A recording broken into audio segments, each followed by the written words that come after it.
keep reading. Um, from the community of drug abusers, I learned a lot about the works and what does not work. These young adults caught up in the drug culture of the 1960s proved to be very effective in transforming the entire drug center culture. Our drug rehabilitation program spread to 6 surrounding cities. Within 2 years, there was no evidence of drug abuse on the related crimes or culture. The crime syndicate that once was very active moved in with force, beating up our participants on many occasions, and in final desperate attempt sought to give away what was estimated at more than 30,000 of free heroin. I took it as a sign of success when the crime syndicate was unable to find a single taker in the entire region, even for free drugs. The dynamics changed when I began to focus on the similarities between drug addiction and religious addictions. This, according to the community, was an entirely different matter.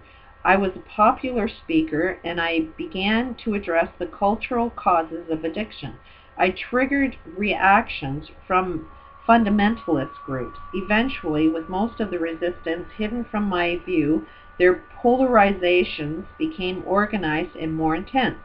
Certain people began to publicly interrupt my speeches, take over the meetings, and limit public exposure. Eventually, I was attacked from every quarter, discredited, accused of every kind of evil, and cast from grace in my public eye. While I realized that any new way of perceiving reality would be met first with resistance, I hoped that eventually people would embrace and even take ownership of a more holodynamic view. Then, quite unexpectedly, I was drawn into another arena of focus. And that's kind of where I'm at, is like I know that the stuff that I'm talking about is completely different, and it's bound to have resistance, which is, all these negative videos that are posted on me, which I think is a good sign, because clearly I'm saying something that is hitting somebody at some level, and it's causing a reaction. Don't want a hate reaction, but it's gaining momentum, it's gaining attention, and hopefully everybody will realize the truth. And my role in that is not to be at war, not to participate in the war game that they want to play. I'm playing my own game. And if I responded or, got caught up in the anger and started doing the same thing they were, then that makes me look like them, and then I would appear guilty. But as long as I stay on my path and I stay calm and I'm playing my game, then those that are guided to my channel aren't going to see a bickering going back and forth. They're going to see the real me of what it is I want to do and what is truth about what it is that I'm doing. What am I doing? Am I fighting, or am I just understanding every event that's going on? I look back on it now and realize that in spite of the backlash, I was developing an integrative, progressive, dynamic view of reality. It was part of my own consciousness. The results obtained in overcoming drug abuse were encouraging, and I began to experiment using the holodynamic model in other arenas where problems needed to be solved.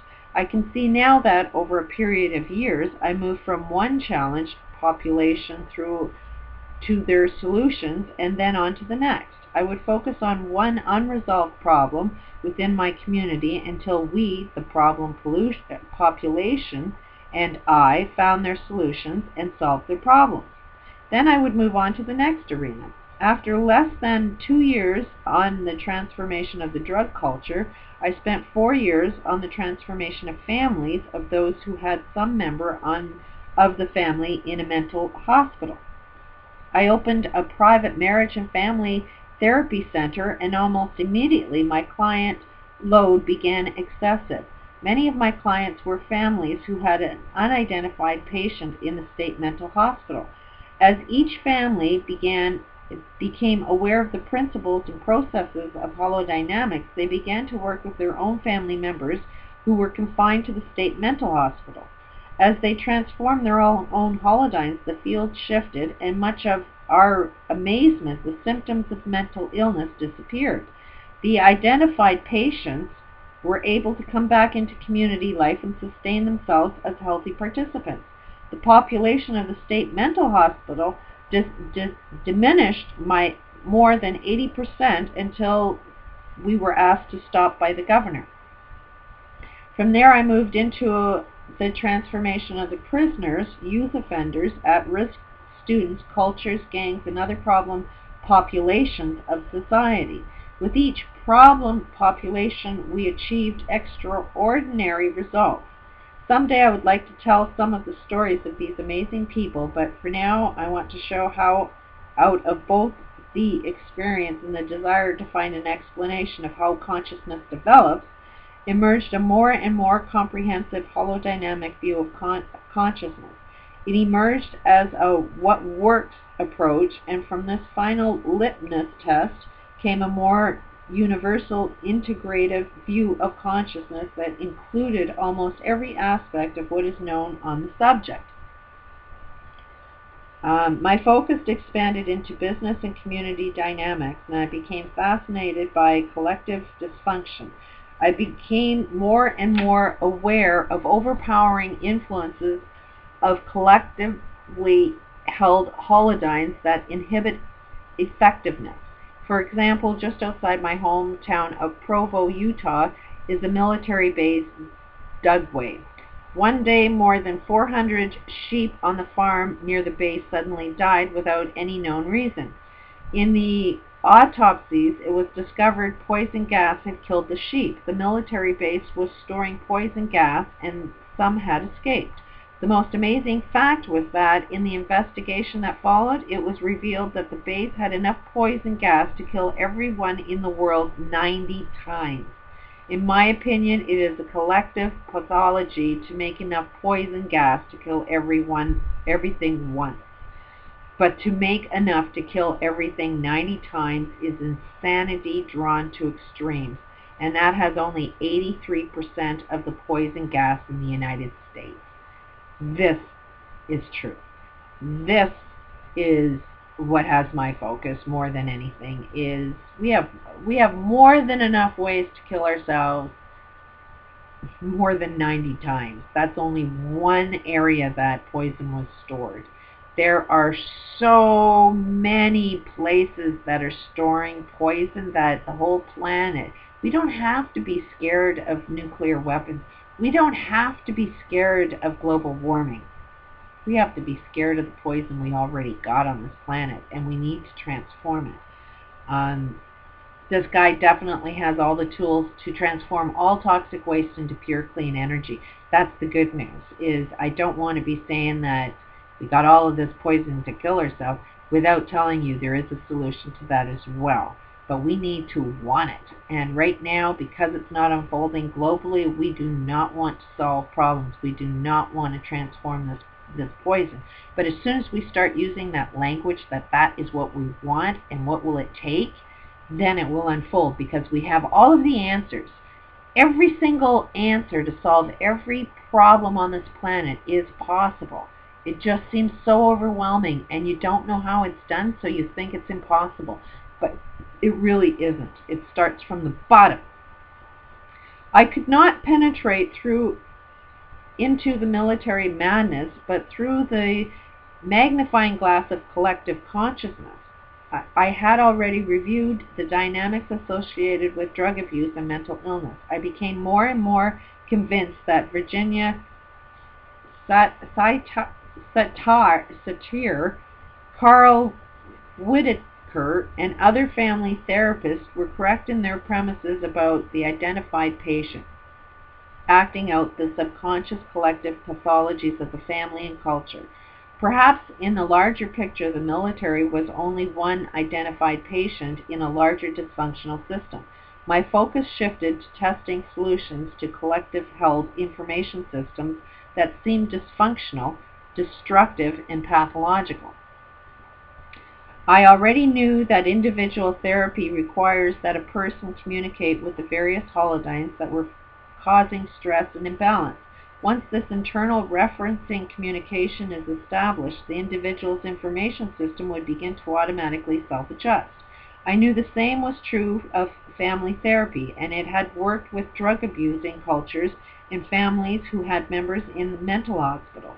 I wondered if the same might be true of collective pathologies on a larger scale. Perhaps the whole system could self-organize into higher and higher states of consciousness.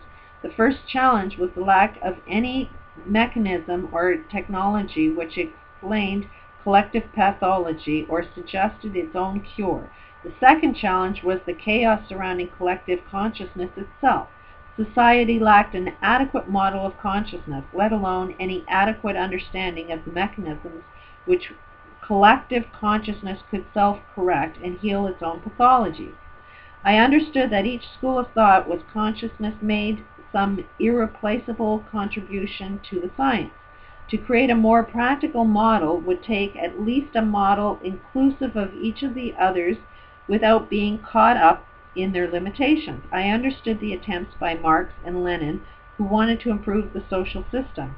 I understood their adherence to Darwin's survival of the fittest model and how it had created a framework that not include all of reality. In nature, survival is collective, as so many species have demonstrated, and life is interdependent. So we had to move beyond Darwin and beyond reconstructionist models of communism. I understand social pathologists' attempts to provide social services and realize all such attempts were based upon limited knowledge of the mechanisms of consciousness and inadequate theoretical basis for the testing of their theories. Big mouthful there. As I continue the research and testing processes, I moved into corporate and social systems. More than ever, I had realized that more holodynamic model was needed. If those who adopted a more inclusive model could remain open, the holodynamic model provided a continuing internal integrity that could reflect both inductive and deductive processes. For me, it had already proven it could produce extraordinary results in solving complex problems, so it had passed the litmus test. I soon learned it worked for people of different cultures in different parts of the world. I began to investigate how to apply the model on a much broader basis. This process took place in stages, and the first stage was to realize the influence of parallel worlds. Once again, I must go back in time to how I came to realize the influence of parallel worlds. To begin, when I, as a therapist, was treating a client who had multiple personality. This one is really, really interesting. This is parallel worlds will help you understand multiple personality. It also seems to be the exact same thing that's going on with channeling. So anybody that's listening to any channeler out there, it's a freaking mental illness. It's influenced by a parallel world. And when you understand this, you can understand time travel. And you can see that these elite people are dealing with this. That when you get families that are so inbred, they do have mental disorders. And what did that create? Well, they've seen that when you go through a lot of hardship, you get special skills. So the elites are definitely into heavy, heavy discipline. And that discipline is somewhat abusive. And so family members, that as soon as you get born, you live through a life of hell, and some of them are developing multiple personalities. And they're starting to see, because they're so connected with the educational world, communication world, that it was not hard for, as you'll see in this guy's story, to track down people that are coming into a multiple personality disorder. Whoever's entering in, they're real people from a different time and place. And channelers are able to identify, hey, I'm this person. They identify what person they are and what their roles are, and they tell you that they're from a different time. And that's what's going on. And in your Bibles, it will all say, don't listen to this. And to a great extent, yes, they will be giving out false, but there's a lot of truth. I'll read